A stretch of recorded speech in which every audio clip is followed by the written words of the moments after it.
a New York mobster who adored public attention and defied lawmen to get him.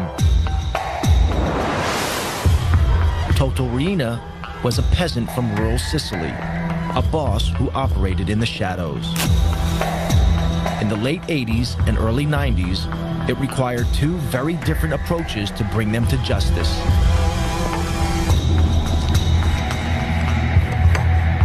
In the United States, crime fighters were tireless in their pursuit of Gotti.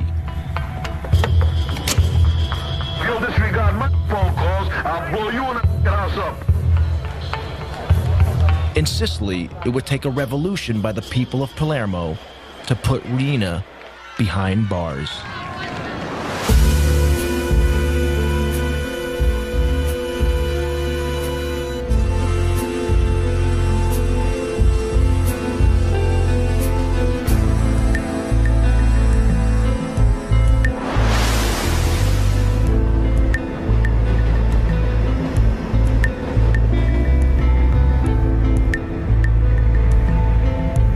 John Gotti was a violent and reckless hoodlum from his earliest days.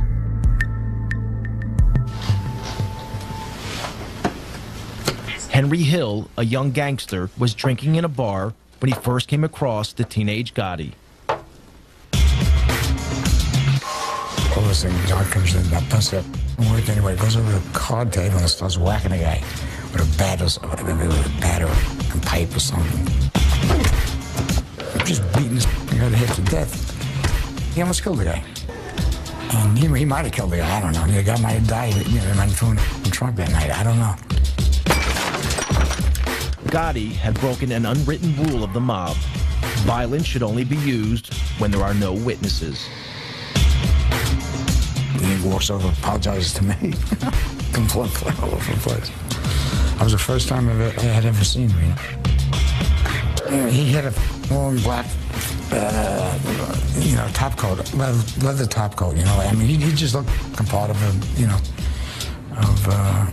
gangster. It was clear Gotti feared no one. To Henry Hill, it marked Gotti as a man destined for the top. He was a man on the rise. He was, he had his own crew. You know he was going to be somebody. You just knew it. I mean, he had that presence.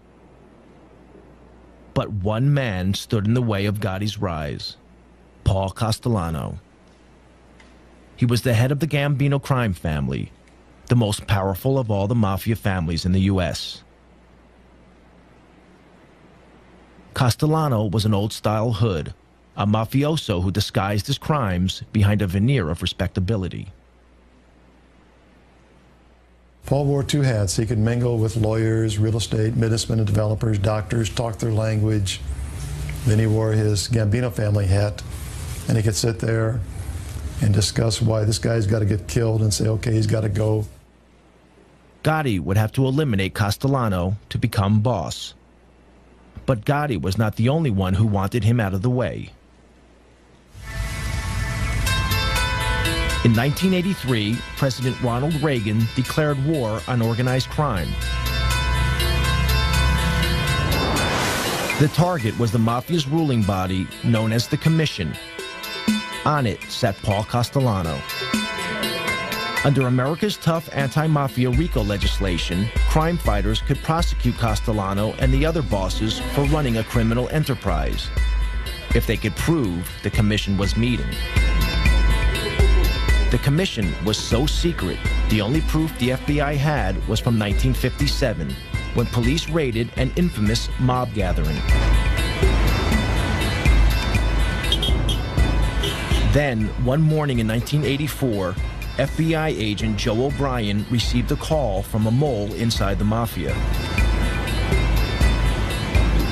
He informed me that there was going to be what's known as a Mafia Commission meeting in a couple of hours.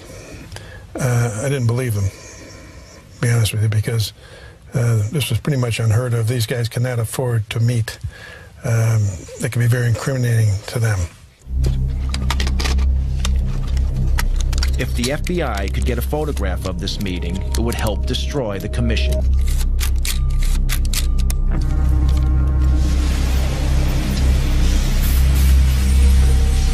O'Brien and fellow agent Andy Currens staked out this building, a small house on Cameron Avenue, Staten Island, that belonged to a relative of a senior mafia don. The agents hid in the back of an unmarked van a few hundred yards down the road.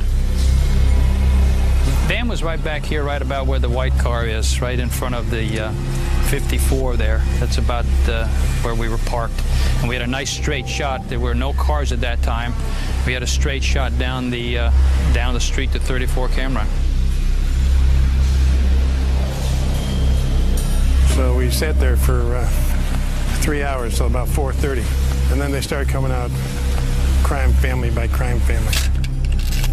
The top men in the Gambino, the Lucchese, the Colombo, and the Genovese families all emerged.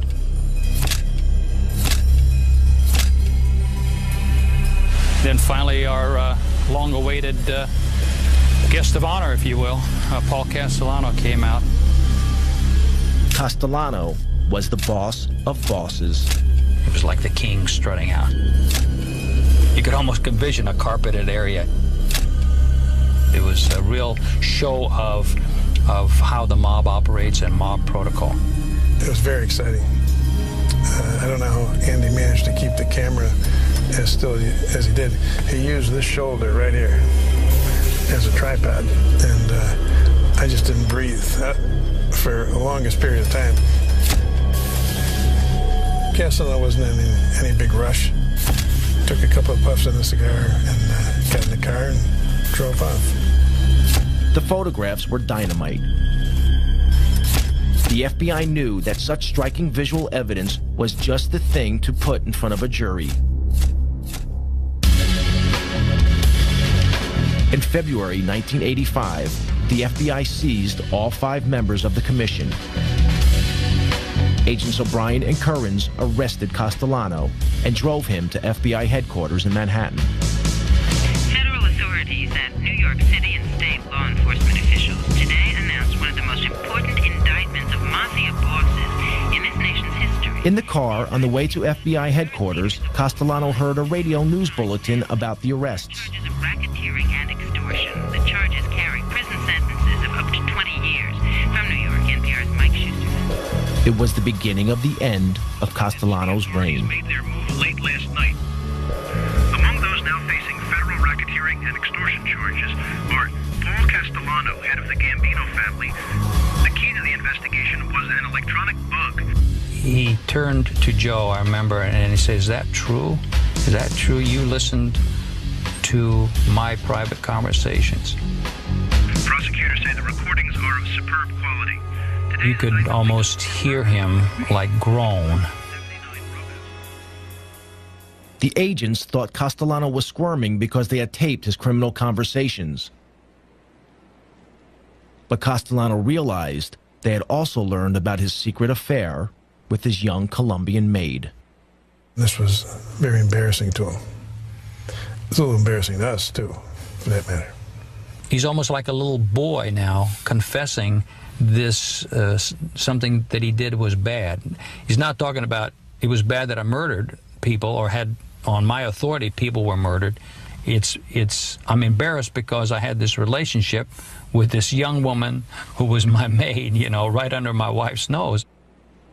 This was a revelation a mafia don could not afford. He'd broken one of mafia's most sacred rules. It was okay to maim and murder, but not to publicly dishonor your wife. Castellano awaited trial where the photos would be key evidence.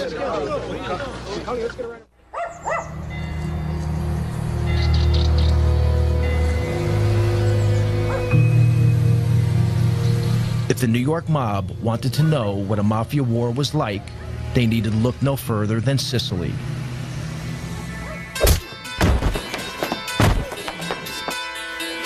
Here, the mafia's boss was Toto Riina, an elusive, psychopathic killer from the town of Corleone.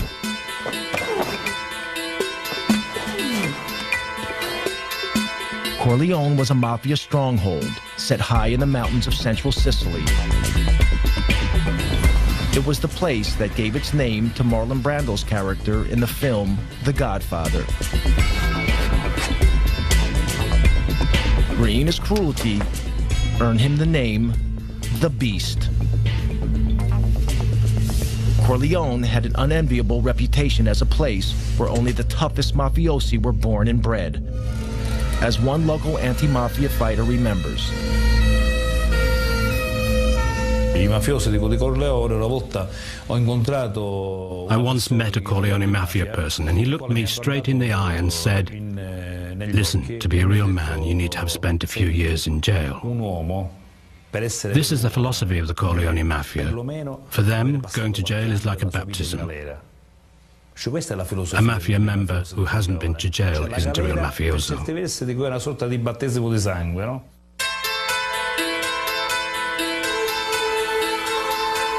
Riina's crime family had seized control of the mafia in a vicious war.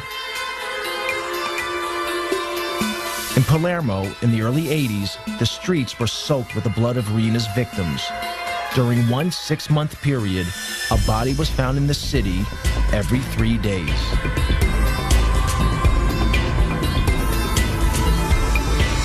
Palermo's mayor was Leo Luca Orlando, elected to office promising to end such crimes. Even 20 years later, his courageous stand means he must have an armed guard 24 hours a day. Palermo was a city just living in silence and in dark. The way the citizens to avoid to be involved in these killings was to deny that the mafia does exist. Just to say, we don't see, we don't speak, we don't hear, it's not our problem, they kill each other, there's no risk for us. If we don't speak about the mafia, we will never be killed. The man leading the hunt for Riina was an investigating magistrate named Judge Giovanni Falcone. He had grown up in a rough area of Palermo, where some of his schoolboy friends later became mafiosi. Unlike them, he had chosen to fight for the law rather than against it. From his headquarters in Palermo's Palace of Justice, Falcone had been battling the mafia for over a decade.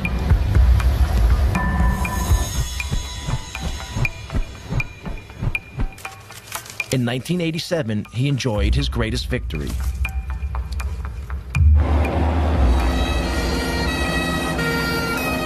In the Maxi trial, over 300 mafiosi have been sent to prison, their sentences totaling almost 3,000 years. It was the most stunning blow the Sicilian mafia had ever received.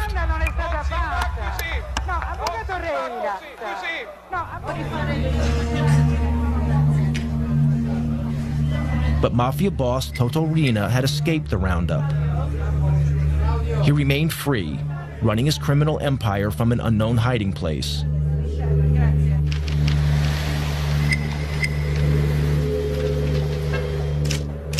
Falcone faced another danger, this one closer to home. He had few friends at the Palace of Justice.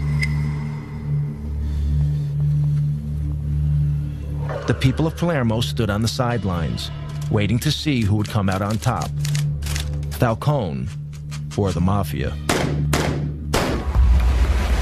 Falcone rented a vacation apartment on the beach, half an hour's drive from Palermo. When he went there, it seemed that most of Palermo knew about it. When Falcone was on the move, it was like a wedding party. There were lots of cars, even a helicopter in the sky above. So everyone knew that Falcone was at the beach house. Yet the ring of steel that protected Falcone made little difference to Riina. One afternoon in June 1989, Falcone relaxed by the beach. An inquisitive security guard noticed the sports bag by the house, seemingly forgotten in the rocks by the water's edge. When he peered inside the bag, he noticed electric wires connected to 58 sticks of plastic explosives.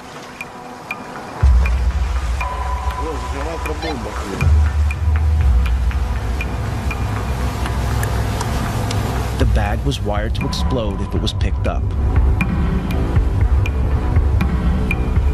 The bomb did not go off. Falcone had cheated death.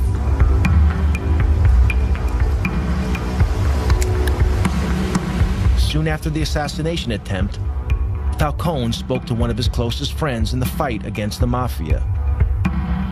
He made a chilling prediction. Come lui diceva poi, when we were talking afterwards, he told me, my life's mapped out. It's my destiny to be killed by the mafia someday. Non posso che morire così. Non posso che essere ucciso. The only thing I don't know is when. Che non so. With Reen at large, Falcone was running out of time. Back in New York, the clock was also ticking for the American godfather, Paul Castellano.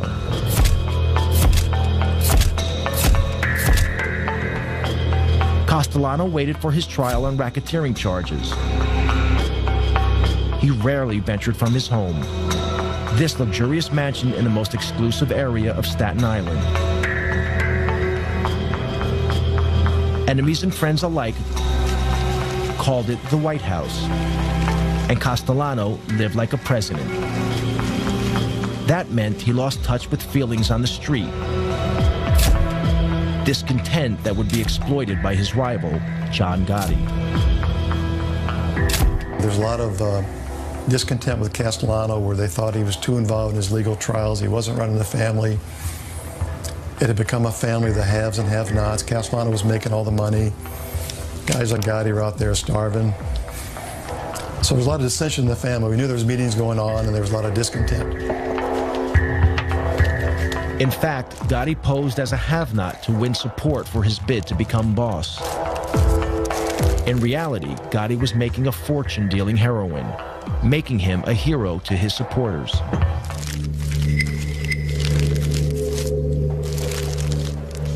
The law was onto Gotti's crew for drug dealing. That brought more heat on Castellano. So he planned to break up Gotti's crew. Gotti knew he had to act. The stage was set for a showdown.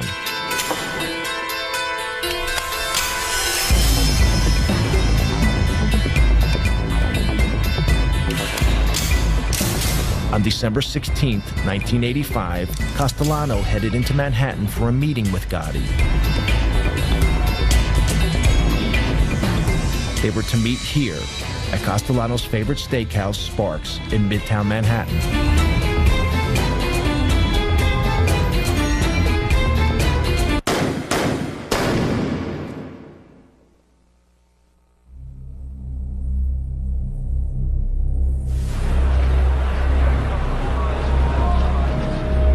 Outside the restaurant, Castellano and his driver were shot dead. Such a daring public murder shocked New Yorkers. It made the new Gambino boss a celebrity overnight.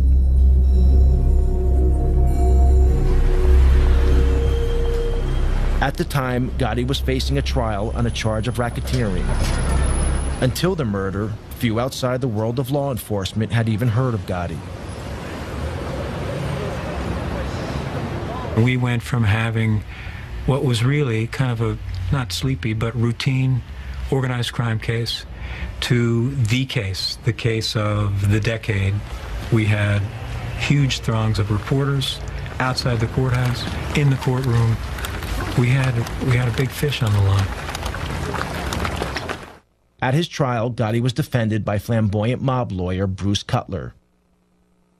For many years, Cutler has continued to act as Gotti's apologist. He had a remarkable insight into others, like a sense, almost a sixth sense, if you will, to size people up. Gotti could certainly size up a jury. In March 1987, the trial reached its conclusion. Gotti was acquitted of racketeering. But unknown to law officers, a juror had been bribed by one of Gotti's men. Gotti was tried in 2 other cases, both for assault, both defended by Bruce Cutler. I'll say you with respect to defendant John Gotti, guilty or not guilty? You find him not guilty. Each time, the Gambino boss got off. Bribery and intimidation of witnesses saw to that. The nickname, the Teflon Don, was born. Gotti was different from almost any other godfather. He made little secret he was a mafia don, and enjoyed that everyone knew he'd risen from Brooklyn poverty to become the boss of bosses. He was born dirt poor, was on the street since he's 12, was on the cover of Time magazine in his 40s, and he took on the system. In the opinion of his former attorney, Gotti was a modern-day Robin Hood, standing up to those in power. Jewish people, Irish people, working people, union people, construction workers, policemen. My father was a detective. Some of our strongest supporters that used to cheer for us were local police, not because they're allowed to, but it was the alphabetized government thugs we fought. The FBI, Internal Revenue, INS, CIA, those faceless, robotic government thugs that come at you and can destroy your life. The murderous reality of Gotti's brutal reign was very different. Gotti's love of public adoration would be exploited by the FBI and prove to be the Teflon Don's undoing. American mob boss John Gotti loved the limelight, but the head of the Sicilian mafia, Toto Riina, stayed out of sight.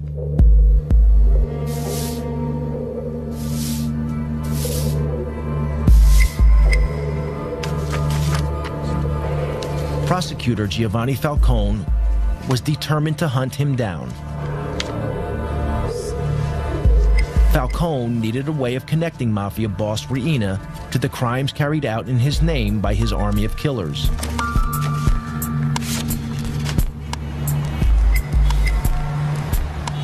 The answer was in America. Richard Martin was a leading official in the U.S. Department of Justice. He and Falcone had worked together for years. Their biggest success, breaking the heroin smuggling link between Sicily and the United States, known as the Pizza Connection. Falcone relished his trips to the U.S. The life that he led in Sicily was almost the life of a prisoner. He went from a bulletproof car to a protected office. Instead, when he came to New York, he could go shopping, he could go to restaurants, he could come to our offices, we could go to our homes and meet our families together. And so for him, New York was like freedom. Falcone's visits to New York were for more than pleasure. He had been impressed by America's tough anti-mafia laws.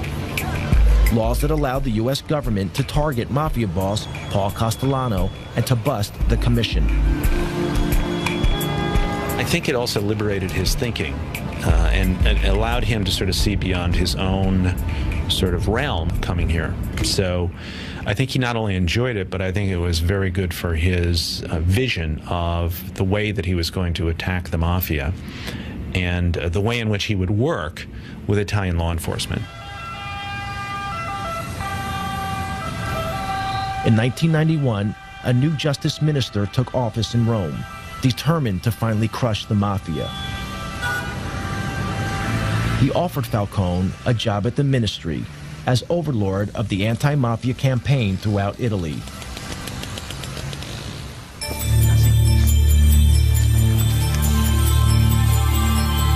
Falcone jumped at the chance of leaving Palermo and putting into practice the lessons he had learned in the United States.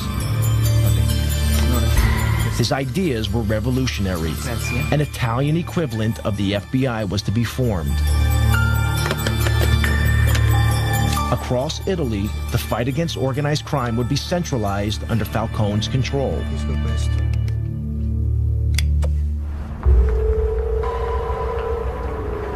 Riina, the beast from Corleone, felt threatened. A few years before, he had failed to kill Falcone at his beach house. Now, Riina would try again.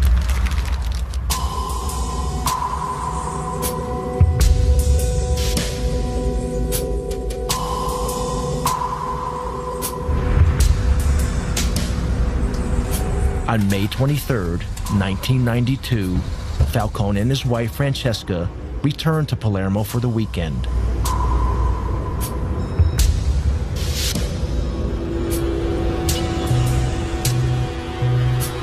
A few miles from the airport, several of Riina's men had placed a half-ton bomb in a drain pipe under the highway that ran from the airport to the city. The men hid in a building above the road, armed with a remote-controlled detonator.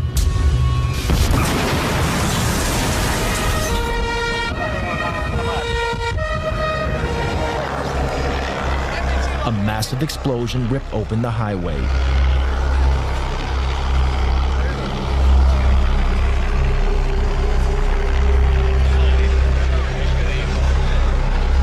The explosion was so enormous, it registered on local earthquake monitors.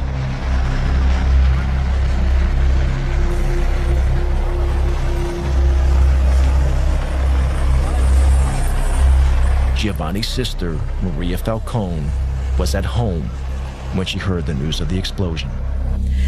Sono scappata appena mio marito mi ha detto di che si trattava. When my husband told me what had happened, I rushed out of the room. I phoned the police. They told me Giovanni had been taken to hospital. When I got there, Francesca's brother told me Giovanni's dead.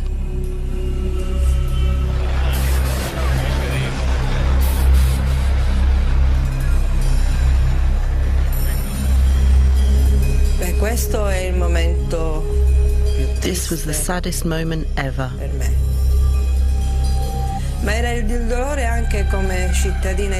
Not only for me as a sister, but also as an Italian citizen. Because we felt that in losing Giovanni, our greatest chance of beating the mafia had gone.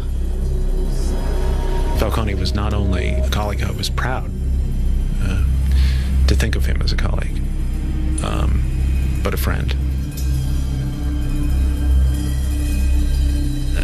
I was enormously saddened, and it was as if part of what we all worked for had been lost. Riina reputedly threw a party, toasting Falcone's demise with champagne.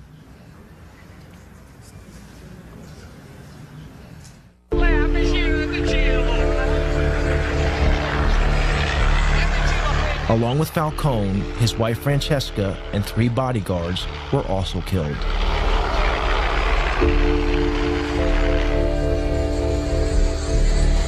Thousands gathered at the church of San Domenico in Palermo for the funeral, waiting patiently for hours in the rain. The funeral was broadcast live on national TV. Across Italy, all regular television programs were suspended. Parliament declared a day of mourning.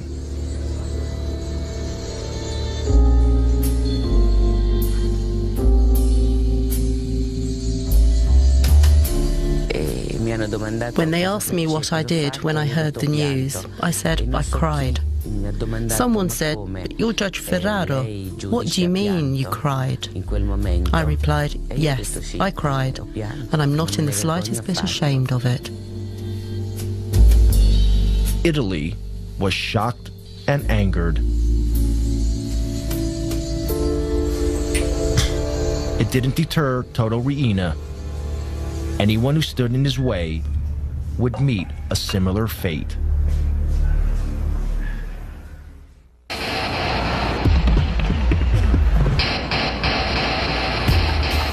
In New York, the net was closing in on American Godfather John Gotti.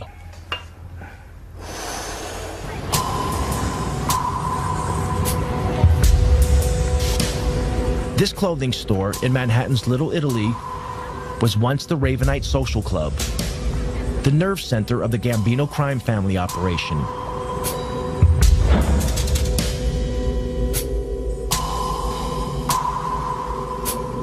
Gotti insisted that his crime family visit the Ravenite to pay public homage to him.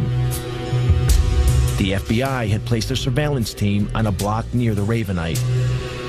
This is some of the actual footage shot by the FBI. Gotti reveled in his public persona as Mafia Godfather.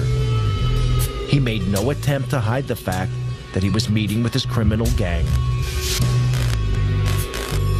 The rest of the family was required to come down there as a command performance to meet with John, discuss business, kiss his rear end, give him money, what have you.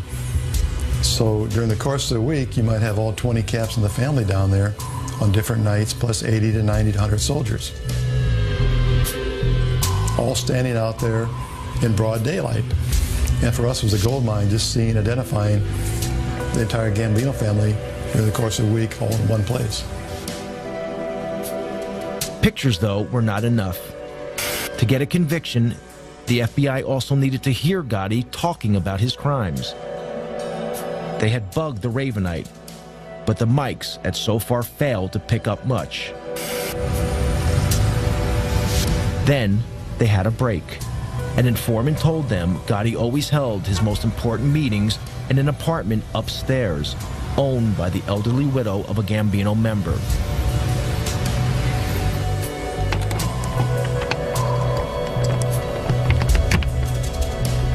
When the old lady went on vacation, FBI agents broke in and placed a bug in the apartment. But a few days later, we heard the back door of the social club open up, and we heard him walking up the stairs, and sure enough, we hear the door, apartment number 10, open.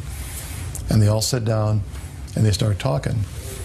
And after a few minutes, it became obvious that they weren't concerned about microphones because they had a radio on, but they turned it down because it was too noisy.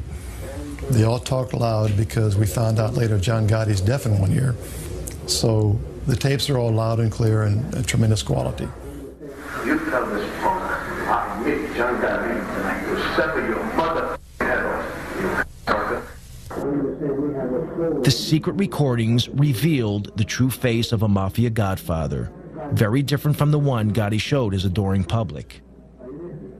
John, listen, I called your house 5 times yesterday. Now, if you'll disregard my phone calls, I'll blow you in the house up.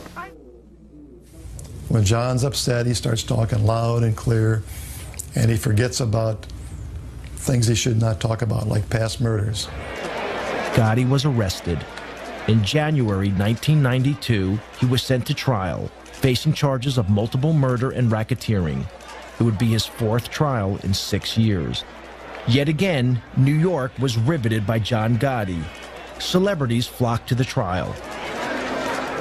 The gallery, it was almost a circus-like atmosphere. Mickey Rourke came in one day. Anthony Quinn came in to watch the trial. They sent in a boxer, Ronaldo Snipes, who glowered at the jury and within half an hour was kicked out. John, listen, I called your house 5 times yesterday. Now, if you'll disregard my phone calls, I'll blow you in the house up. Gotti was his normal cocky self, he's full of bravado. But when you played those tapes, you watch his face, and you knew that's the last thing you wanted to hear was his big mouth. You tell this punk, I meet John Gotti tonight to sever your mother head off, you sucker. Gotti had damned himself, but the tapes would have another unexpected impact.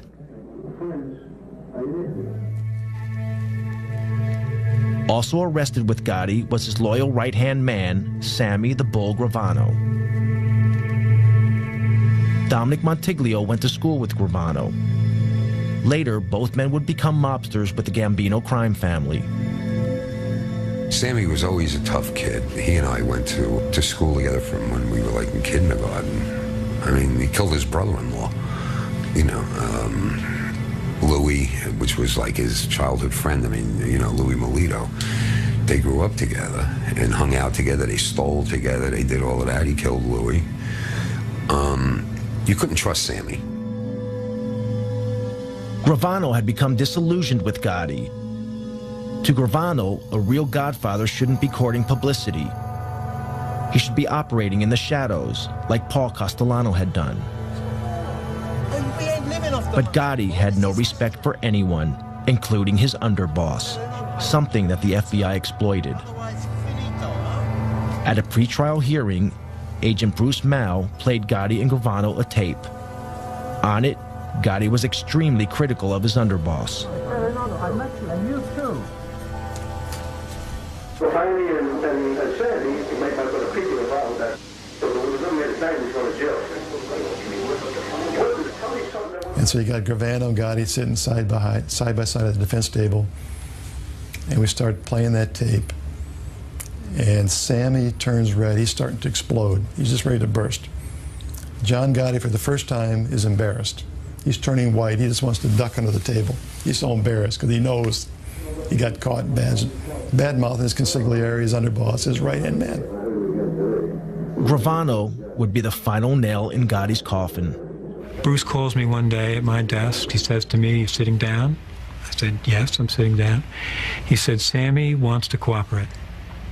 Sammy was brought in the room.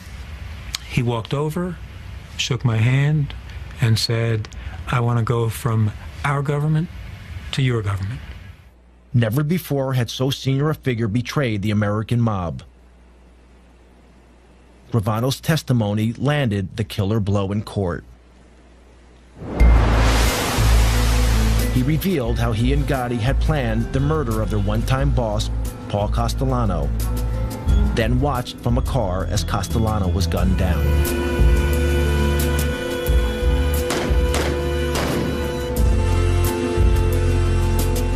Gravano was a fantastic witness, and John Gotti acted like someone who knew he was going to be convicted, and he was really worried about it. He was ornery, snapping at me, snapping at his lawyers. It was, I enjoyed watching it. In April 1992, Gotti was found guilty on 13 charges, including murder and racketeering. The judge sent the Godfather to one of the toughest jails in the U.S., Marion Federal Penitentiary in Marion, Illinois. The sentence was steep, life without the possibility of parole.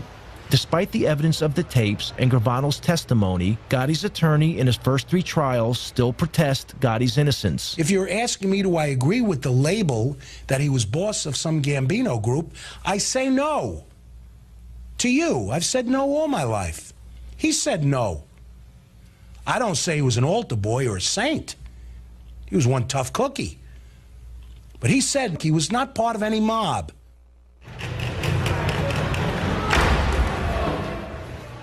In the United States, the mob boss, John Gotti, was facing a life sentence in prison. But in Sicily, the Italian government seemed powerless. Mafia godfather Toto Riina killed at will. Anti-mafia prosecutor Giovanni Falcone had been murdered. Palermo waited anxiously for Riina's next move. Falcone's mantle had fallen to another magistrate, Paolo Borsellino. Borsellino and Falcone had grown up together and had devoted their adult lives to fighting organized crime.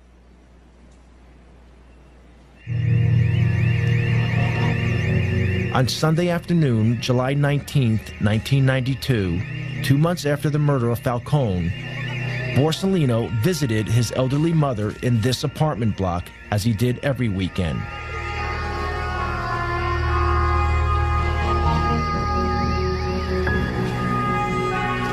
A massive car bomb exploded, killing Borsellino and 5 of his bodyguards.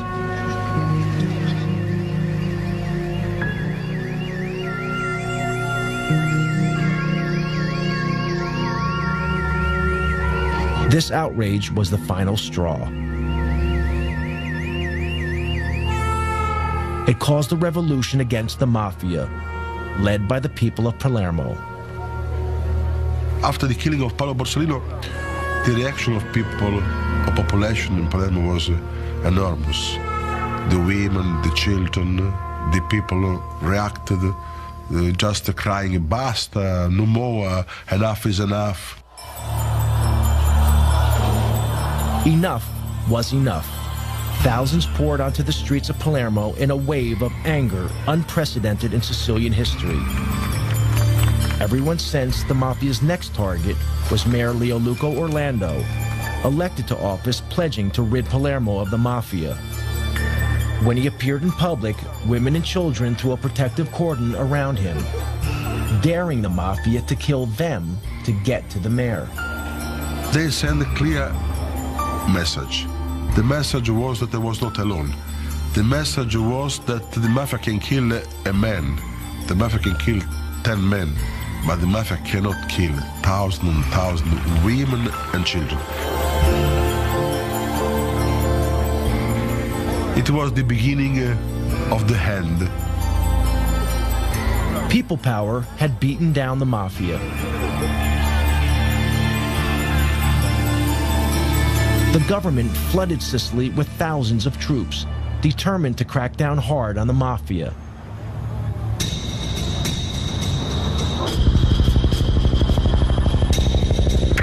In January 1993, Italian police nabbed the biggest prize of all.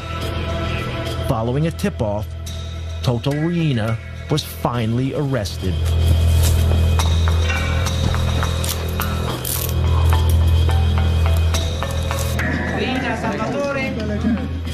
Salvatore Riina was captured in Palermo by the Carabinieri this morning.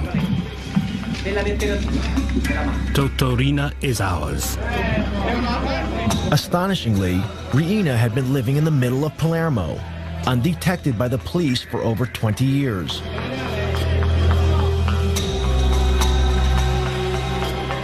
When Riina was paraded in public, Italians were shocked. This inoffensive-looking, peasant-like character was responsible for the brutal slayings of Falcone and Borsellino, along with hundreds of others. At his trial, Riina painted himself as a poor old man who knew nothing about the mafia.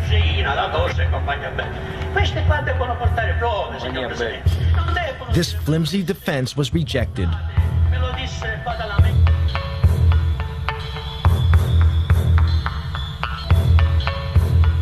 Riina was sentenced to life imprisonment to be served away from Sicily in a jail on the Italian mainland.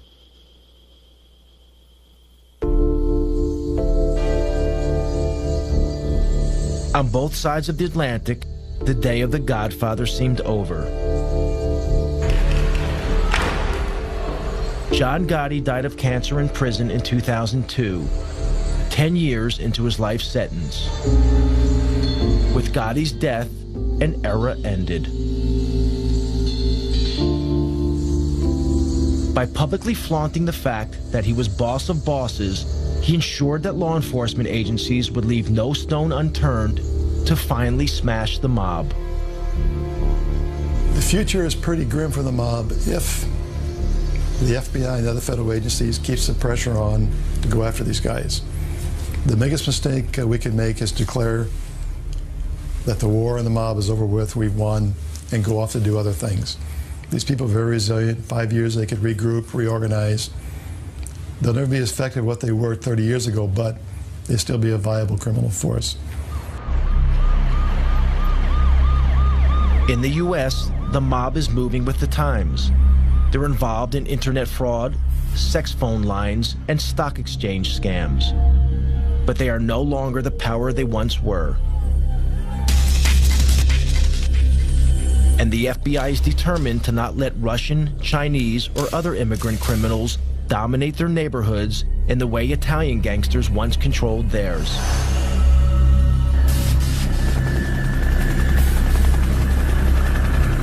In Sicily, they are also keeping the pressure on. Yet in these hills, even with Riina in prison, the mafia is still here. invisible but deadly. Today, there are new leaders. They are also from the mafia stronghold of Corleone. They have turned their backs on the self-defeating tactics of total ruina. No longer do they assassinate public officials. Like the leaders of old, they prefer to pull the strings from the shadows. Forse vivemmo tutti quanti una vera grande illusione. I think we were all a bit deluded. Maybe we were just kidding ourselves that we could destroy the mafia with just 4 moves on a chessboard.